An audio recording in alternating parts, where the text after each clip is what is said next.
הרצאה מרתקת, הייתה הרצאה מלאת אנרגיה, מלאת שמחה. ההרצאה החזירה אותי לתחושה הפנימית כמה הכל אפשרי. אתה מגיע בעצם לפעמים למצבים שאתה קצת נתקע, קצת מנסה להבין איך דברים לא עובדים, ובעצם בהרצאה הזאת אתה בעצם לומד איך לקחת את החיים בביסים קטנים. הוא אנרגטי, יש בו יכולות מדהימות לשלב גם חומר מדעים, גם סיפורים מאוד מאוד מרגשים, יחד עם תובנות שאפשר לקחת אותם מחר בבוקר הביתה.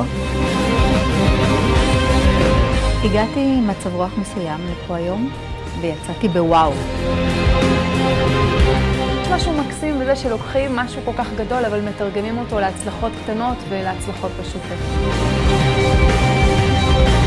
הגעתי מרעיון בתחילת הערב, במהלך הערב הרעיון הזה עבר למקום אחר, ולקחתי את הביסים הקטנים שהוא מדבר עליהם לאורך הדרך, ואני כבר יודעת מה אני עושה מחר בבוקר.